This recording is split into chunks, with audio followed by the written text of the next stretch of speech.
Hey, this is Gary K. We are inside the Legrand Roadshow truck, which is coming to a city near you. Check out legrandav.com to get the schedule. I'm here with Beth Peterson.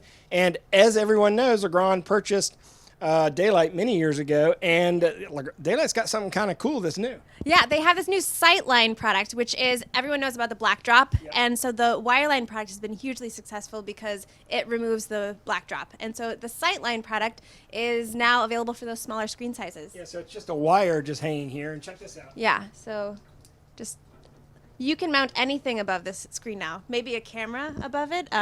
So it's just going to be, it's a beautiful new product from Da-Lite. Yeah, and it's electric, obviously, and like she said, you can mount a camera or speakers so that you're not shooting through the screen with the speakers. You don't need to get a perforated screen.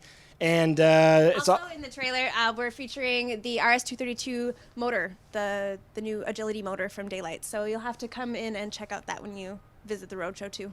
Yeah, and of course, control still the RS-232, even though a lot of people gone to IP. And speaking of IP, we're going to be showing you some videos from Luxel, so don't forget to check out, keep watching all these videos. We shot them here live in Minneapolis, Minnesota, sneak peek of the Roadshow truck, which is coming to a city near you. Yeah.